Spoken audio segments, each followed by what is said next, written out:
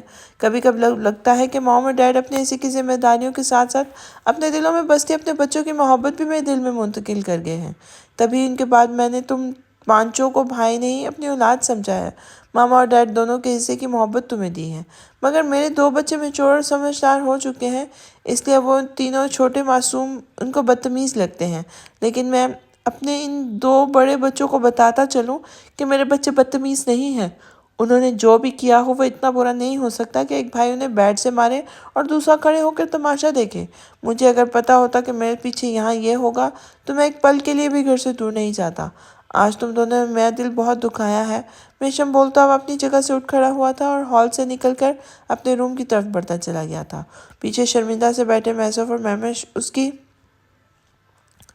پشت دیکھتے رہ گئے تھے۔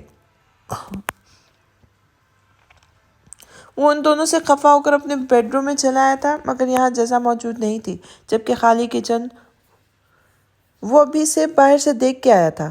اب جزا کہاں چلی گئی؟ وہ بڑبڑاتا ہوا باہر نکلا تھا اور جم کے راستے صحن میں چلا آیا تھا۔ حسب توقع صحن میں ٹہلتی ہوئی مل گئی تھی، فون کان سے لگا رکھا تھا۔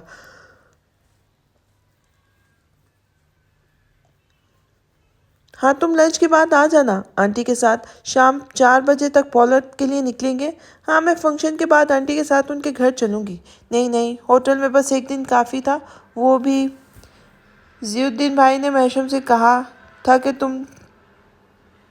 تم تو ہم چلیں گے، مگر اب نہیں جائیں گے۔ میری ایبسنس میں یہاں 3 خرگوشوں اور مہمش میسف بھائی کچن کے کام کرتے ہیں، مجھے اچھا نہیں لگتا۔ دوسرے انگریز کی شادی کروا دوں؟ ہاں اگر ہم لڑکی ڈھونڈیں گے ان کے لیے تبھی تو شادی ہوگی۔ بدتمیز دفعہ ہو، کل ہی شادی ہوئی ہے اور آج تو مجھے مارنے کی دھمکیاں دے رہی ہو۔ ویسے ہی ایک چڑیل کل سر پہ سوار ہو گئی تھی، بتاؤں گی تمہیں آج مل کر۔ اوہو، تم بس پیچھے پڑ جایا کرو میرے۔ اچھا سنو، وہ ایک چڑیل نہ جانے کب سے میشم پر عاشق تھی۔ وہ نا رات کو ہمارے پیچھے ہوٹل تک پہنچ گئی تھی، جانتی ہو؟ وہ میرے روم میں مجھ پہ ایسڈ پھینکنے چلی آئی تھی، مگر میں نے دھکا دے کے پیچھے پھینکا، ورنہ اسے میرا چہرہ جلا دینا تھا۔ نہیں نہیں، میں ٹھیک ہوں، ایسڈ نہیں ڈالا، میں نے اسے پیچھے دھکیل دیا تھا، مگر اس نے میرا گلا پکڑ لیا تھا۔ پری، اف، مجھے لگ رہا تھا میرا دم گھٹ جائے گا۔ میرے والے انگریز نہیں تھے نا وہاں، وہ کسی اور سے فون پہ بات کرنے نیچے گئے ہوئے تھے، بے خبر انسان۔ وہ تو مہمش بھائی صحیح وقت پر پولیس اور میشم کو لے کر روم میں پہنچ گئے تھے، پھر ان دونوں نے ہی آ کر اسے میرا گلا چھڑایا تھا۔ ہاں اب میں صحیح ہوں، مزے سے صحن میں ٹہل رہی ہوں۔ ہاں ہاں، دفع کرو اس سائیکو کو، بدتمیز نہ ہو تو۔ نہیں، اب گھر کی سجاوٹ کیا کرنی ہے، میں نے ہی ممبر لوگوں سے ان کو منع کر دیا تھا بلا وجہ خود کو تھکانے سے۔ اب یہ سارا ارمان مہمش بھائی کی شادی پر ہی ہم پورے کریں گے۔ بکواس مت کرو، تمہیں ہم کارڈ بھیج دیں گے شادی کا شاید، ہاں، جسے دیکھ دیکھ کر تم جلتے ہوئے اوپر پہنچ جانا۔ ہاں ہاں، بلی کو خواب میں چھیچڑے نظر آتے ہیں، شیطان پری، اور خبردار جو مجھے برا بلا کہا تو۔ ادھر سے ادھر مگن انداز میں ٹہلتے ہوئے فون پہ بات کرتی جزا کی نظر جیسے ہی دروازے پہ سیدھا کندھا ٹکائے کھڑے میشم پر پڑی، اس کی ہنسی سمٹ کر رہ گئی تھی۔ میرے انگریز میرے جاسوسی کرنے صحن میں چلے آئے ہیں، جزا نے فون کے اسپیکر کو ہونٹوں سے تقریباً چپکا کر کہا تھا اور سامنے مسکراتے ہوئے میشم کو آنکھیں دکھائی تھی۔ ہاں لنچ کے بعد آنا، ابھی سے مت سوار ہو جانا میرے سر پر۔ چلو بائے۔ جزا ناشتے کی ٹیبل سے اٹھ کر سیدھا باہر صحن میں چلی آئی تھی اور پری سے بات کر کے اس کا موڈ کافی حد تک فریش ہو گیا تھا، مگر میشم کو دیکھ کر ایک بار پھر اسے غصہ آیا تھا۔ ہو گئی تو اس سے باتیں، یا ابھی کچھ اور بھی باقی ہے؟ مہمش مسکرا کے بولتا اس کے پاس چلا آیا تھا۔ دکھا لی اپنی دہشت گردی بھائیوں کو، یا ابھی تھوڑی توڑ پھوڑ مچانا باقی ہے؟ جزا نے بالکل میشم کے اسٹائل میں بولتے ہوئے سینے پہ ہاتھ باندھ کر اسے گھورا تھا۔ اس کا عطلانے انداز میں میشم نے لب بیچ کر مسکراہٹ روکی تھی، پھر اس کا سیدھا بازو پکڑتے ہوئے کھینچ کر اسے اپنے سینے سے لگایا تھا۔ شوہر پر طنز کرنا اچھی بات نہیں ہوتی مسز جزا میشم ابراہیم، ورنہ پھر بھگتنا بھی پڑتا ہے۔ اور ناشتہ کیوں نہیں کیا آپ نے؟ ہاں، میشم نے حسب عادت جزا کے کان میں سرگوشی کرتے ہوئے اس کے کان کی لو کو چوم لیا تھا۔ پیچھے ہٹیں، ابھی بھرے گھر میں چھچوری حرکتیں کریں گے آپ، اور نہیں کرنا ناشتہ واشتہ، کیونکہ میرا بہت زیادہ موڈ خراب ہے۔ آپ پر کون سا بھوت سوار ہو جاتا ہے یہ بتائیں مجھے۔ اچھا بھلا ٹی وی توڑ ڈالا اور پھر بیچارے مہوش بھائی کو کتنا کچھ سنا ڈالا۔ آپ نے ان کے ساتھ بالکل ٹھیک نہیں کیا مہشم۔ یہ ٹھیک ہے کہ انہوں نے 3 خرگوشوں کو مار کر غلط کیا، مگر مجھے بھی اپنے دوستوں کو پٹتے دیکھ کر بہت برا لگ رہا تھا۔ مگر ایک بار تحمل سے ان کی بات تو سن لیتے کہ انہوں نے ان تینوں کو کیوں مارا، اور تو اور آپ نے انہیں خود سے الگ کرنے کے بھی سوچ لیا۔ اتنی سے باتوں پہ ایسا کون کہتا ہے؟ یقین کریں مجھ سے مہوش بھائی کا چہرہ نہیں دیکھا جا رہا تھا۔ وہ آپ سے بہت محبت کرتے ہیں مہشم۔ اب آپ ان سے جا کر بات کریں، کچھ اور نہیں تو یہی سوچ لیں کہ آج ان کی وجہ سے میں آپ کے سامنے صحیح سلامت کھڑی ہوں، ورنہ اس وقت میں تیزاب سے جلے ہوئے چہرے کے ساتھ کسی ہاسپٹل کے بیڈ پر پڑی اپنی قسمت کو رو رہی ہوتی۔ آپ تو مجھے اکیلے چھوڑ کر چلے گئے تھے۔ بولتے بولتے جزا کا گلا رن گیا تھا اور مہشم نے گہری سانس کھینچتے ہوئے دفعے میں سر ہلایا تھا، اور جزا کو تسلی دینے کے بعد دوبارہ اپنے سینے سے لگا کر اس کا سر تھپکنا شروع کر دیا تھا۔ یعنی خواب نوکر کے سارے مکین ایک دوسرے کے ساتھ رشتوں کے ایسی مضبوط ڈور میں بندھے تھے کہ جب بھی مہشم کا کسی کے ساتھ پنگا ہوتا تھا وہ سب اسے اکیلا چھوڑ کر ایک ہو جاتے تھے۔ اس کے بھائی جزا کے حمایتی تھے اور جزا اس کے بھائیوں کی وکیل صفائی تھی۔ دونوں پارٹیوں میں کمال کا اتحاد تھا، اور جب مہشم کی کسی بھی ایک سے ٹھن جاتی تھی اس وقت دونوں پارٹیاں مہشم کو سبق دینے کے فرائض بخوبی انجام دیا کرتی تھی۔ آپ کو بچانے کا جو احسان مہوش نے مجھ پہ کیا ہے اس کے لیے میں مرتے دم تک اس کا احسان مند رہوں گا، مگر اس احسان کے لیے میں مہوش کی آج کی حرکت کو بھی نظر انداز نہیں کر سکتا۔ اس نے میرے سب سے شریف بچے کو اتنی بری طرح مارا ہے، وہ مجھ سے بھول نہیں رہا، اس لیے ابھی مجھ سے مہوش کے متعلق کچھ مت بات کہیں۔ میں یہ بھی جانتا ہوں کہ وہ مجھ سے ہی نہیں تینوں بچوں سے بھی بہت محبت کرتا ہے، اور بچوں نے کچھ نہ کچھ تو ضرور ایسا کیا ہوگا جو وہ اتنا ہائپر ہو گیا ہوگا۔ مگر جزا اس کا بچوں کو سزا دینے کا طریقہ بالکل غلط تھا۔ مجھے بھی بعض دفعہ ان کی شرارتوں پر غصہ آتا ہے، مگر اس کا مطلب یہ نہیں کہ میں انہیں مارنا شروع کر دوں۔ موم ڈیڈ نے انہیں بہت پیار سے اور لاڈ سے پالا ہے، اور ڈیڈ کی تو ان تینوں میں جیسے جان بستی تھی۔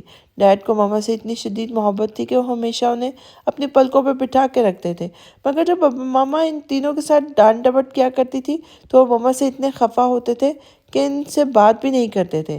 ڈیڈ جب زندہ تھے تو مجھے اکثر کہتے تھے کہ میشو جب میں اس دنیا سے چلا جاؤں تو میرے بعد تم کچھ کرو نہ کرو مگر میرے ان 3 خرگوشوں کا بہت خیال رکھنا۔ میں ان سے خفا ہو جاتا تھا کہ آپ بس ان تینوں سے پیار کرتے ہیں، مجھ سے مہوش سے اور میسف سے تو آپ کا کوئی لگاؤ ہی نہیں۔ تو وہ کہتے تھے یار تم بڑے ہو، مجھ سے اپنے حصے کا پیار سمیٹ چکے ہو، مگر میرے یہ 3 خرگوش ابھی چھوٹے ہیں اور پتہ نہیں کیوں مجھے لگتا ہے کہ ان کے حصے میں میرا پیار بہت کم آئے گا۔ ان کا ساتھ میرے ساتھ بہت کم عرصے کا ہے، اور ان کا کہا سچ ثابت ہوا جزا۔ وہ تینوں 13 سال کے تھے جب ڈیڈ اس دنیا سے چلے گئے تھے۔ ڈیڈ کے جانے سے ماما بہت ٹوٹ گئی تھی۔ تب میں نے ماما سمیت ان چھوٹوں کو کیسے سنبھالا ہے یہ میں جانتا ہوں یا میرا خدا جانتا ہے۔ خود ٹوٹنے کے عمل سے گزرتے ہوئے میں ان سب کو کس طرح جوڑا ہے جزا یہ میرے دل سے پوچھے۔ میں نے ان تینوں کے ڈیڈ کی طرح ناز اٹھائے ہیں، ان کی فرمائشیں پوری کی ہیں، تو ماما کی طرح انہیں اپنے پروں میں چھپا کے بھی رکھا ہے۔ بہت محنت کی ہے میں نے ان کے لیے تاکہ انہیں کسی چیز کی کمی نہ ہو۔ ان 5 کو میں اپنے بھائی نہیں اولادیں سمجھتا ہوں۔ میرے لیے یہ بہت امپورٹنٹ ہے، میرے بڑے دونوں کی طرح اللہ ان کو بھی کسی قابل کر دے، بس میں اپنی ذمہ داری سے بری ہو جاؤں گا۔ رہا آج کا مسئلہ تو میں سمجھ رہا ہوں، مگر میشب کو یہ احساس دلانا بھی بہت ضروری ہے کہ ان کا بچوں کے ساتھ رویہ بالکل غلط تھا، اور آگے بھی وہ ایسی کوئی غلطی نہ کرے۔ اس کے لیے تھوڑا بہت سبق دینا بہت ضروری ہے۔ بچے اگر شرارت کرتے ہیں تو بے شک انہیں سزا دیں، مگر اس طرح مار پیٹ کر کے نہیں۔ اس لیے جزا میری جان فکر مت کریں، اتنی جلدی اپنے انگریز سے بدگمان مت ہو۔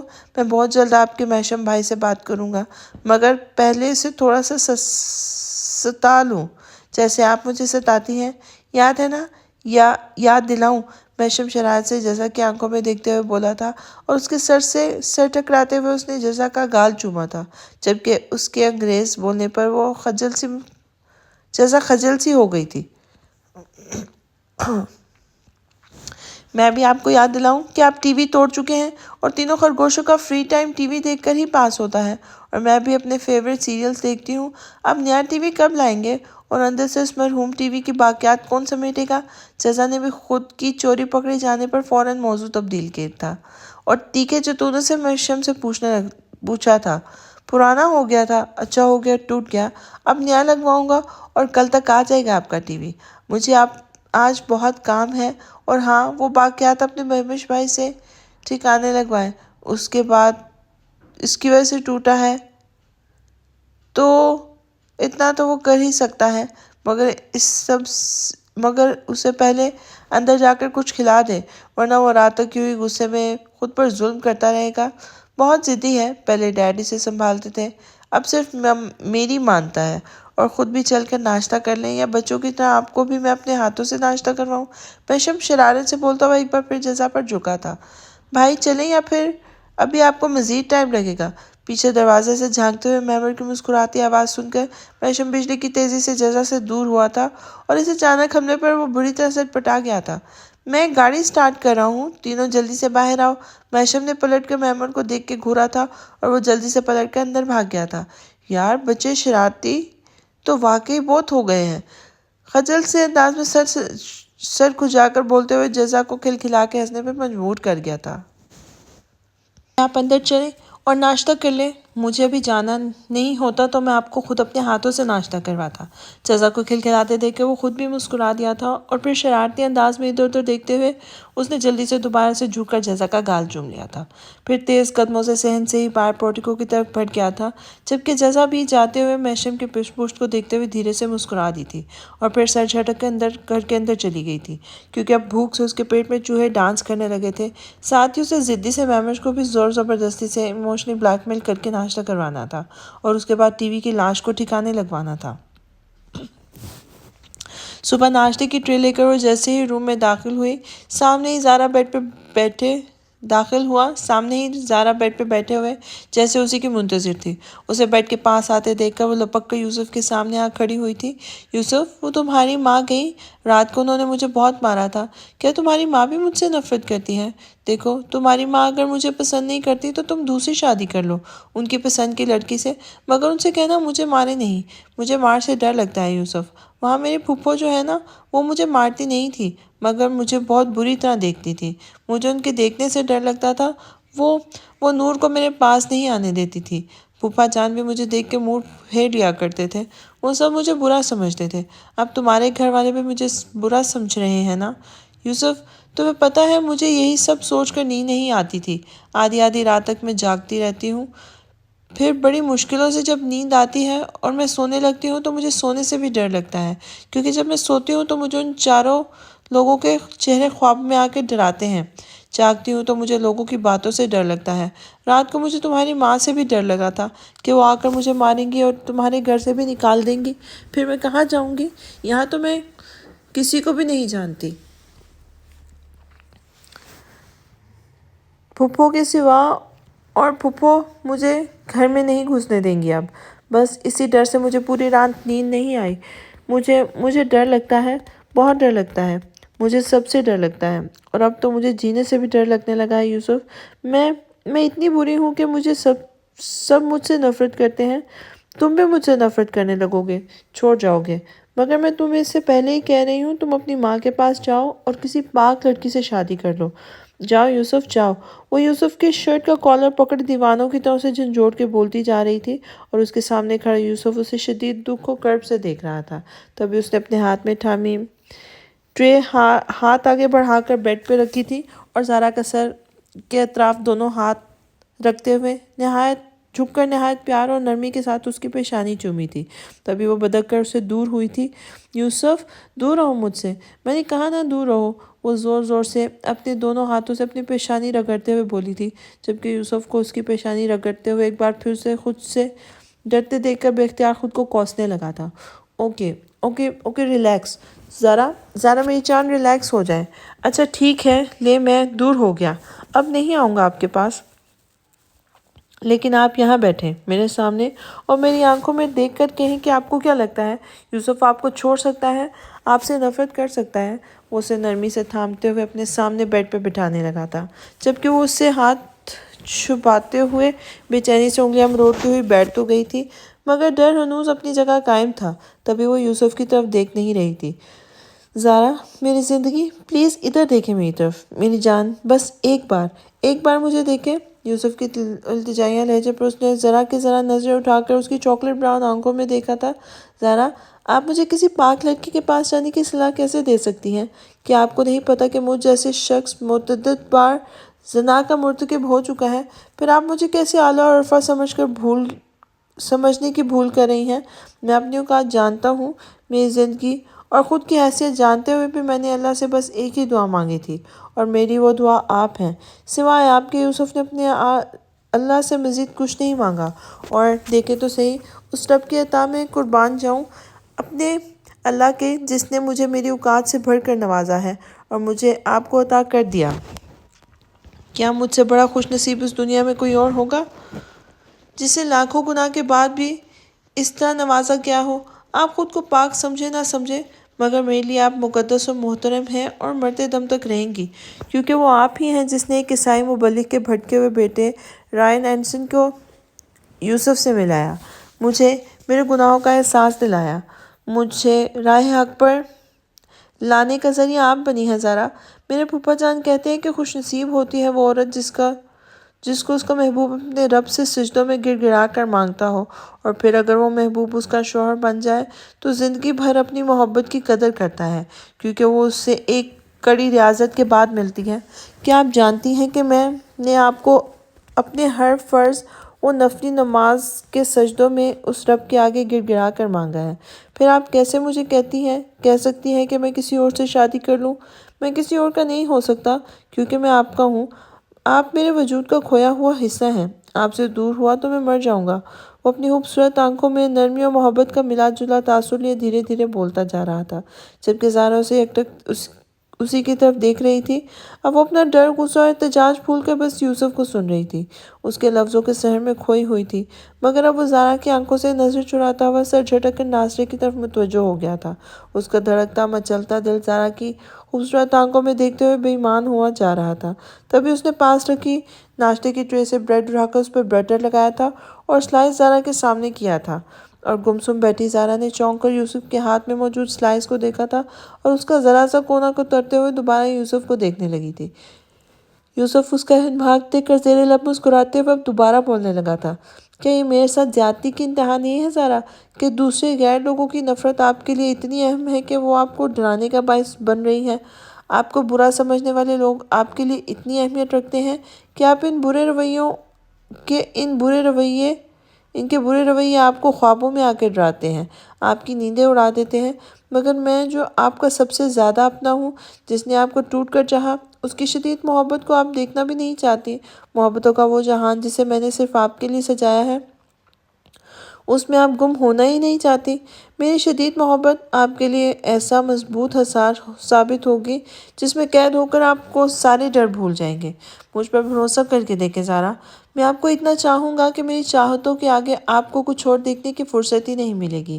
میری اس محبت کو دیکھیں جسے اللہ نے میرے دل میں ڈال کر مجھے آپ تک پہنچایا، تاکہ جو کچھ وہ آپ سے چھین چکا ہے بدلے میں اس سے زیادہ آپ کو عطا کرے۔ سچی محبت سے بڑی عطا اس دنیا میں اور کیا ہوگی زارا؟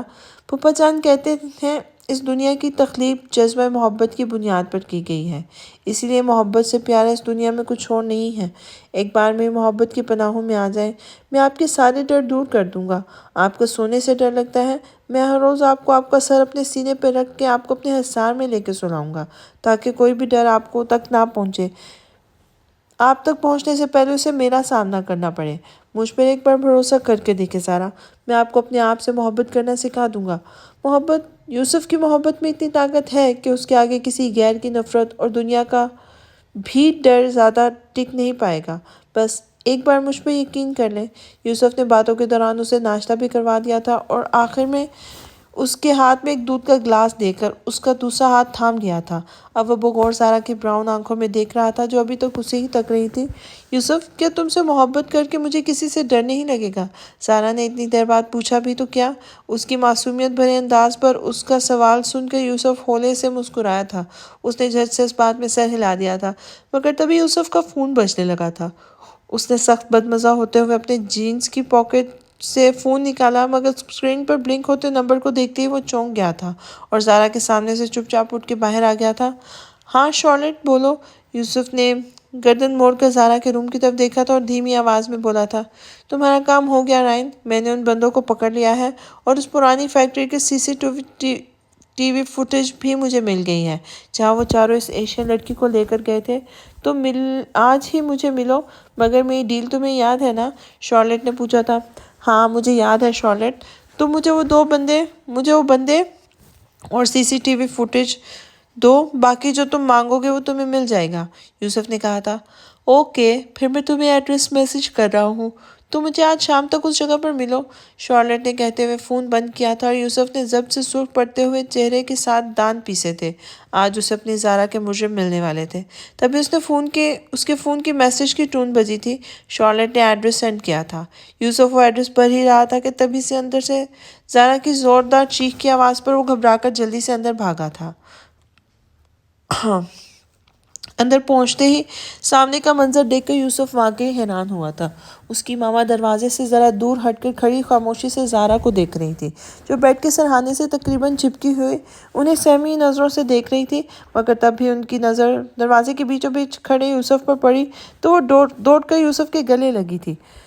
یوسف تمہاری ماں مجھے پھر سے مارنے آئی ہیں، پلیز مجھے بچا لو، مجھے بابا کے پاس چھوڑاؤ، میں یہاں نہیں رہوں گی، پلیز مجھے یہاں سے لے چلو، زارا نے تقریباً یوسف کے سینے میں منہ چھپاتے ہوئے سہمی سی آواز میں کہا تھا، جبکہ یوسف اس کی اس قدر قربت پر سرشار ہو گیا تھا۔ اس نے زارا کے گرد بازوں کا ہزار باندھتے ہوئے واقعی اسے اپنی پناہوں میں سمیٹ لیا تھا، جیسے اسے واقعی دنیا کی تمام مصیبتوں سے بچانا چاہتا ہو۔ زارا میری جان ڈرے مت، میں آپ کو لے جاؤں گا آپ کے بابا کے پاس، وہ پھوپھا جان کے گھر پر ہیں، کل جہاں ہمارا نکاح ہوا تھا، ہم ابھی ان سے ملنے چلیں گے، پھر آپ وہاں سارا دن وہیں رہیں گی، اوکے؟ ڈرے مت، ادھر دیکھیں، ممی آپ سے ملنے آئی ہیں، وہ آپ کو میرے سامنے کچھ نہیں کہیں گی، انہیں کل اپنی غلطی کا احساس ہو گیا تھا، اس لیے وہ آپ سے سوری کہنے آئی ہیں، بس آپ کے اٹھنے کا انتظار کر رہی تھی۔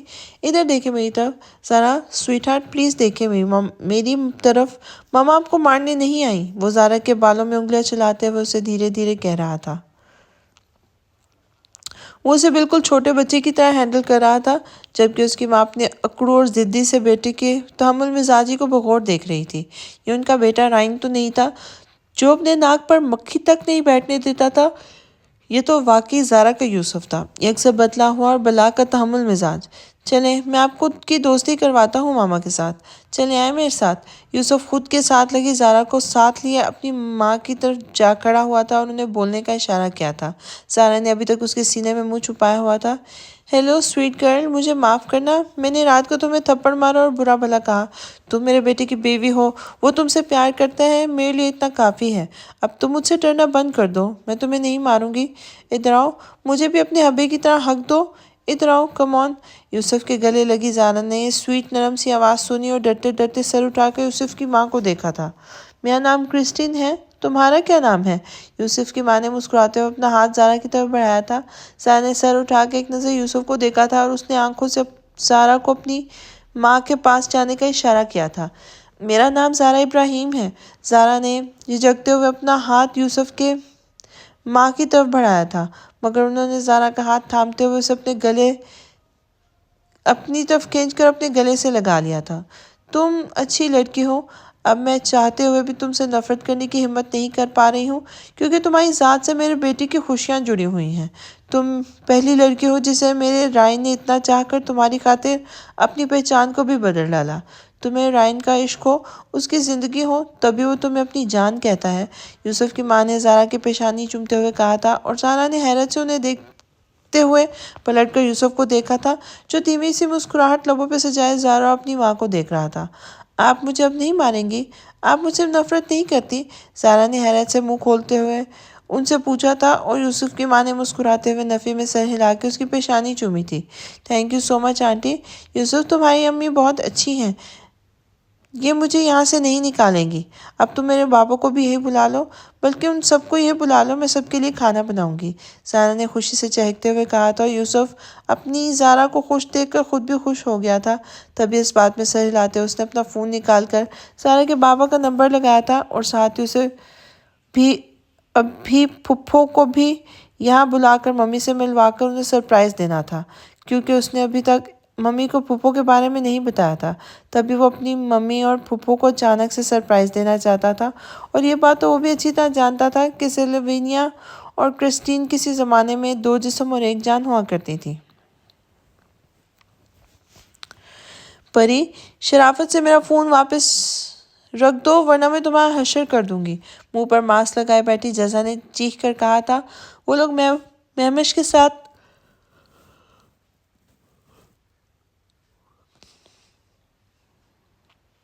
ابھی کچھ دیر پہلے ہی پارلر آئی تھی اور 2 بیوٹیشنز ابتدائی فیشلز وغیرہ دینے کے بعد جزا کا ایک گاڑھا سا ماسک لگا کر خود کچھ دیر کے لیے باہر گئی تھی۔ تبھی سے پری اس کے فون پر گھسی چھیڑ چھاڑ کر رہی تھی۔ خاموش گستاخ لڑکی، منہ سیے بیٹھی رہو، میں ذرا تمہارے فون سے دوسرے انگریز کا نمبر لے رہی ہوں، پری نے اطمینان سے جواب دیا تھا۔ کیوں؟ خبردار جو کوئی چھچوری حرکت کی تو تمہارے سر پر 10 جوتے ماروں گی۔ مہوش بھائی ویسے ہی بہت پریشان ہیں، اور اگر تم نے انہیں مزید ستایا نا تو تمہاری شادی سے پہلے تمہیں گنجا نہ کر دیا تو میرا نام بھی جزا محشم ابراہیم نہیں۔ جزا نے بھڑک کر کہا تھا۔ یہی تو وہ نکتے ہیں جن سے دل دکھتے ہیں، پری نے دلگیر لہجے میں کہا تھا۔ کون سے نکتے؟ آنکھوں سے کھیرے کے قطرے ہٹا کر جزا نے حیرت سے پوری آنکھیں کھول کر پری کو دیکھا تھا، جو اچانک بھڑک کر کھڑی ہوئی تھی اور منہ ٹیڑھا کرتے ہوئے جزا کی نقل کی تھی۔ جزا محشم ابراہیم، خود کتنے دھڑلے سے جزا ودیعت عالم فاروقی سے جزا محشم ابراہیم بن کے بیٹھ گئی ہو، اور میرا کیا؟ میرے لیے کچھ سوچا؟ میں پری ابرار شاہ مطلب پریشے ابرار شاہ سے پریشے مہوش ابراہیم کب بنوں گی؟ پری احتجاجاً چیخی تھی۔ چپ کر جا جنگلی عورت، یہ پارلر ہے، پاگل خانہ نہیں۔ ابھی بیوٹیشنز آئیں گی تو دونوں کو نکال کر باہر کر دیں گی۔ جزا نے پری کو گھور کر دیکھا تھا۔ کس میں اتنی ہمت ہے جو ASP کی بیوی کو یہاں سے نکال باہر کرے؟ پری نے فخر سے گردن اکڑاتے ہوئے کہا تھا، اور یہ واقعی سچ بات بھی تھی، کیونکہ جزا کو ابراہیم کو پارلر کے ایک اسپیشل الگ روم میں یہاں کی 2 ماہر بیوٹیشنز کے ہاتھوں میں سونپ دیا گیا تھا۔ عہدہ میرے شوہر کا ہے، تم کس بات میں اکڑ رہی ہو؟ جزا نے پری کو شرم دلانے کی کوشش کی تھی۔ تمہارے شوہر مہر بہنوئی اور ہونے والے جیٹ بھی ہوتے ہیں۔ بس جزا، مجھے کچھ نہیں پتا، مجھے جلد سے جلد پریشے مہوش ابراہیم بنوا دو، میں کچھ نہیں جانتی۔ پری نے ضدی لہجے میں پھر سے وہی موضوع شروع کر دیا تھا۔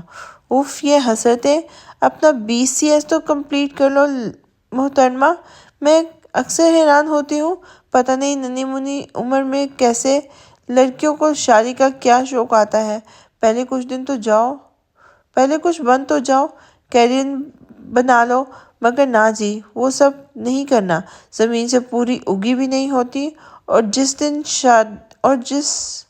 بس شادی کروا دو، پھر وہی شادی کر کے کک اور ماسی ہی کیوں بننا پڑتا ہے؟ چاہے شادی کر کے کک اور ماسی ہی کیوں نہ بننا پڑے۔ جزا نے پری کو لتاڑ کر رکھ دیا تھا۔ ہیلو، اسلامیات کی لیکچرر، بڑے لیکچر دینے آ رہے ہیں، مگر مجھے گیان دینے سے پہلے گردن ڈاؤن کرو اور اپنی اس خوبصورت کرتی کے گریبان میں جھانک کر دیکھو۔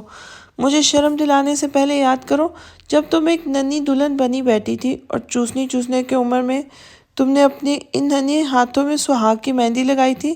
خود محترمہ 5 سال کی عمر میں ہی شادی کر کے انگریز کو ہتھیا کر بیٹھ گئی، خود تو اپنے لیے چن کر پیس ڈھونڈا ہے، اور بچپن میں ہی اس پر قبضہ بھی کر لیا، اور میرے باری میں مجھے پڑھائی کیریئر یاد دلا رہی ہو۔ مگر مجھے شرم دلانے کا کوئی فائدہ نہیں، کیونکہ میں خاصی بے شرم واقع ہوئی ہوں۔ مجھے نہ شرم آئے گی اور نہ ہی میں تمہارے لیکچر سن کر اتنی آسانی سے چپ ہو کر بیٹھی رہوں گی۔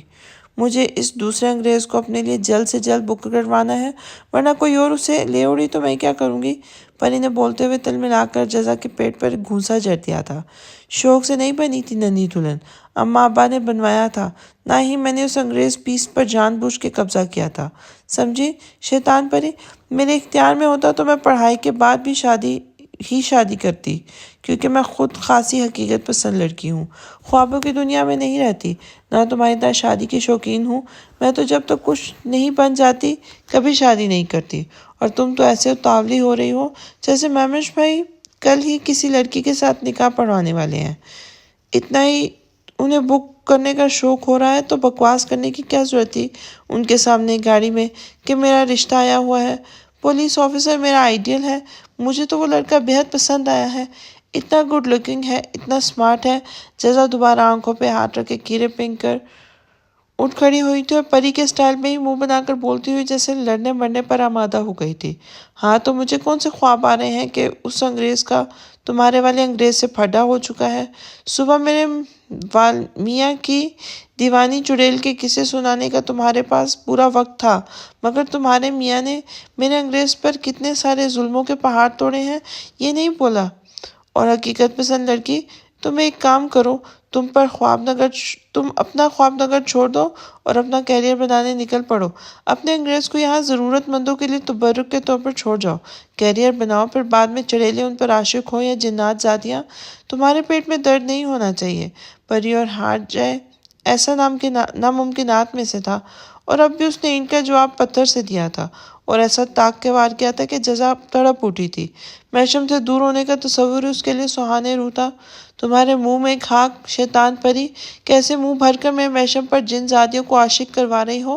میں تو بدلے میں تم سے یہ بھی نہیں کہہ سکتی کہ تمہارے دوسرے انگریز کے ساتھ ایسا ہو، وہ بھی تو میرا بھائی ہے۔ خود بنا کسی تعلق کے میرے بیچارے دیور پر قبضہ جمانے کے چکر میں ہو اور میں اپنا شوہر تبرک کے طور پر چھوڑ جاؤں۔ ستیہ ناس ہو مجھے مشورہ دینے والوں کا۔ اب کرواتی ہوں تیری شادی میں مہمش بھائی سے۔ رک جا۔ جزا نے پری کے ہاتھوں پر کی باتوں پر دہل کر اپنا دل تھام لیا تھا اور اب وہ چیخ چیخ کر پری کو سلواتے سنا رہی تھی، ساتھ ہی اس کے سامنے ڈریسنگ پر پڑا ہیئر برش کھینچ کر پری کا نشانہ لیا تھا۔ تبھی بیوٹیشنز بھی ان کی تیز آوازیں سن کر اندر کمرے میں چلی آئی تھی۔ ارے یہ کیا کر رہی ہیں آپ مہم؟ یہ ماسک لگا کر بات چیت نہیں کرتے، اور آپ لوگ یہ چیخنا چلانا بند کر دیں پلیز۔ آپ چپ ہو جائیں اور سکون سے یہاں بیٹھے۔ ایک بیوٹیشن نے فوراً جزا کو خاموش کروا کر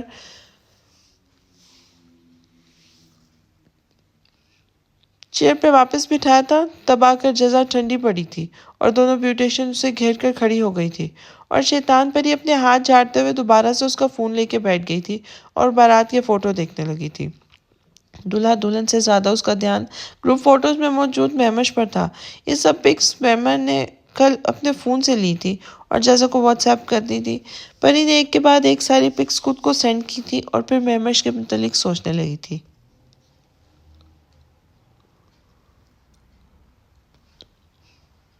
دراصل اپنی عجلت پسند عادت کے ہاتھوں مجبور ہو کر پری دن کو 1 بجے ہی ضیاء الدین کے ساتھ خواب نگر چلی گئی تھی۔ ضیاء الدین اسے ڈراپ کر کے خود باہر سے ہی واپس چلا آیا تھا۔ جزا اسی وقت سونے لیٹ گئی تھی اور اس وقت وہ گھر پہ اکیلی تھی، سب اپنے کاموں سے باہر نکلے ہوئے تھے۔ تبھی محشم نے اسے کال کر کے ہدایت دی تھی کہ وہ گھر کو اچھی طرح سے لاک کر کے کچھ دیر سو جائے تاکہ پالر جانے تک وہ تھوڑی فریش ہو جائے۔ اس لیے جزا نے بھی محشم کی ہدایات پر فوری عمل کیا تھا اور نماز پڑھ کر کچھ دیر سکون سے سونے لیٹ گئی تھی۔ اس کی نیند پر پری نے اچانک دھاوا بول دیا تھا۔ مسلسل دروازے پر ہوتی دستکوں نے جزا کے نیند کو درم برم کر ڈالا تھا اور وہ سخت غصے سے ناک پھلاتی ہوئی دروازہ کھولنے کے لیے باہر آ گئی تھی، اور پھر گیٹ کے باہر 2 گھنٹے پہلے ہی اپنے سامنے کھڑی پری کو دیکھ کر جزا سخت بھناک اٹھی تھی، مگر شیطان پری پر اپنے سامنے کھڑے جزا کے تاثرات کا کوئی خاص اثر نہیں ہوا تھا۔ وہ بنا جزا کے سوجے ہوئے منہ کی فکر کیے اندر گھسی چلی آئی تھی، اور اندر آتے ہی اس نے بھوک بھوک کا شور مچا کر جزا کو بھکلا دیا تھا۔ پھر جزا نے اپنے مہندی والے ہاتھوں سے نہ صرف اس شیطان پری کو لنچ کروایا تھا بلکہ چائے بھی بنا کر پلائی تھی، جس پر اس ڈیٹ نے جزا کی مہندی ہلکی ہونے کی دکھائیوں پر بھی کان نہیں دھرے تھے، اور اس نے نہ صرف جزا کے ہاتھوں سے کھانا اور چائے بنوا کر پی تھی بلکہ سنے ہوئے برتن بھی دھونے کی زحمت نہیں کی تھی۔ سب برتن بھی اس نے جزا سے ہی دھلوائے تھے۔ پھر جلتے کلستے جزا نے برتن دھوئے اور محشم کو کال کر کے اپنے پولینڈ جانے کی اطلاع دی تھی۔ اس کے بعد اس نے مہمش کو کال کر کے گھر بلایا تھا تاکہ وہ انہیں پولینڈ چھوڑائے۔ اپنی تیاری کے سامان کے ساتھ پری اس کے بھی سارے کپڑے اور زیور ضیاء انکل کے گھر سے لے آئی تھی، اور پھر وہ دونوں اپنا سامان لے کر اپارٹمنٹ سے 1 گھنٹے پہلے ہی پولر آدم کی تھی۔ یہاں ان کے اپوائنٹمنٹ زرینہ آنٹی نے فکس کی ہوئی تھی۔ آج پولر کے پورے سٹاف کو معلوم تھا کہ ان کے یہاں ASP کی دلہن تیار ہونے آ رہی تھی۔ تبھی ان کے جلد پہنچنے پر بھی کوئی اعتراض نہیں کیا گیا تھا، بلکہ الٹا انہیں یہاں اسپیشل پروٹوکول دیا جا رہا تھا۔ پری کے ڈرامے یہاں پولر میں ہی شروع نہیں تھے، بلکہ یہاں آتے ہوئے بھی رستے میں وہ جزا کا دل جلاتے ہوئے آئی تھی۔ پری نے گاڑی میں جان بوجھ کر اپنے لیے آئے رشتے کا ذکر بھی مہوش کے سامنے ہی چھیڑ دیا تھا، اور خود بالکل انجان بنے بڑی معصومیت سے جزا کو ساری تفصیل بتاتی جا رہی تھی۔ ساتھ ہی کنکیوں سے فرنٹ سیٹ پر بیٹھے مہوش کی اپنی طرف اٹھتی ہوئی سرخ آنکھوں کے تاثرات بھی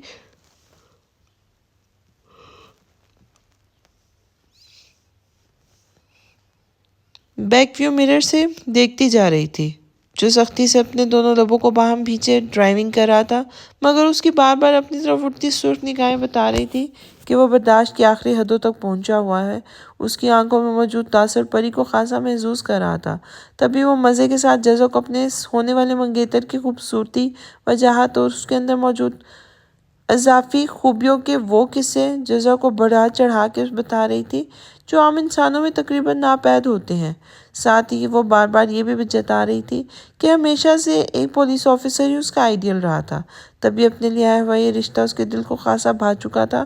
اب کچھ ہی دن میں اس کے ماما پاپا لڑکی والوں کے لیے ہاں کرنے والے تھے۔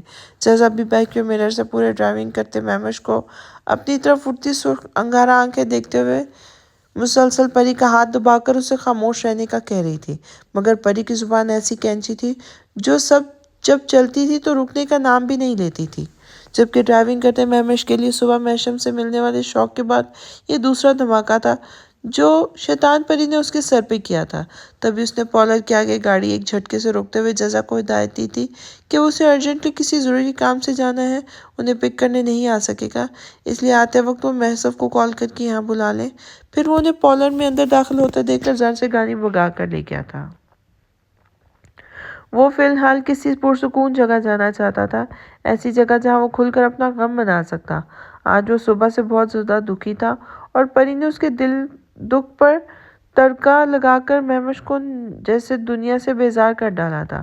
ادھر جزا نے پری کے ساتھ پولر کے اندر جاتے ہوئے اس کی کمر پر 2 گھونسے جڑے تھے، ساتھ ہی اس کی اچھی طرح کلاس لے ڈالی تھی، اور اسے آج صبح کا پورا قصہ مختصر کر کے بتا ڈالا تھا۔ بس تبھی سے میں پری دوسرے انگریز کی فکر میں گھل رہی تھی۔ اسے خود پر بھی شدید غصہ آ رہا تھا کہ اس نے بلا وجہ پہلے سے پریشان سے محسم کو کتنا تنگ کیا تھا۔ بس اسی لیے اس نے جزا کے فون سے مہوش کا نمبر تو لے لیا تھا، مگر اب اسے سمجھ نہیں آ رہا تھا کیسے وہ مہوش سے بات کر کے اس کی اداسی دور کرے اور اسے بتائے کہ وہ اس کو ستانے کے لیے وہ سب مذاق میں کہہ رہی تھی، کیونکہ اس آفیسر کے رشتے کے لیے وہ کل رات ہی اپنی امی سے منع کر چکی تھی۔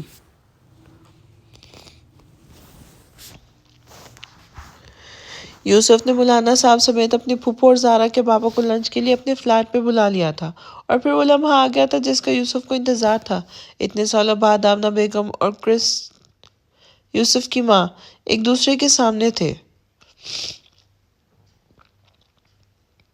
آمنہ بیگم نے جب کرسٹی کو اپنے سامنے دیکھا تو خود بھی کنٹرول کھو کر کرسٹی کے گلے لگتے ہوئے پھوٹ پھوٹ کر رونے لگی تھی۔ یہی حال کرسٹی کا تھا۔ وہ اپنے بیسٹ فرینڈ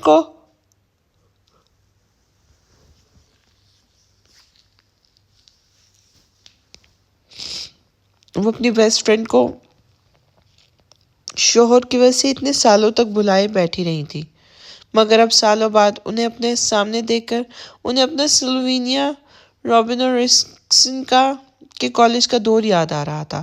ساتھ ہی انہیں مولانا صاحب کو آمنہ کے شوہر کے روپ میں دیکھ کر بھی شدید شوق لگا تھا، یعنی سلوینیا مسلمان ہو چکی تھی۔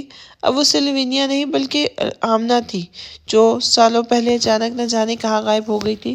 کرسٹی کو اچھی طرح یاد تھا کہ ان دنوں وہ کیلیفورنیا میں نہیں تھی، بلکہ اپنی نانی کے پاس برازیل گئی ہوئی تھی، مگر جب 3 مہینے بعد وہ واپس کیلیفورنیا آئی، تب تک آمنہ کیلیفورنیا سے نہ جانے کہاں چلی گئی تھی۔ واپس آ کر کرسٹی نے آمنہ کے بارے میں ہر کسی سے جاننے کی بہت کوشش کی، مگر آمنہ نے اپنے پیچھے کوئی نشان بھی نہیں چھوڑا تھا۔ رسکن اور رابن بھی بہن کے بارے میں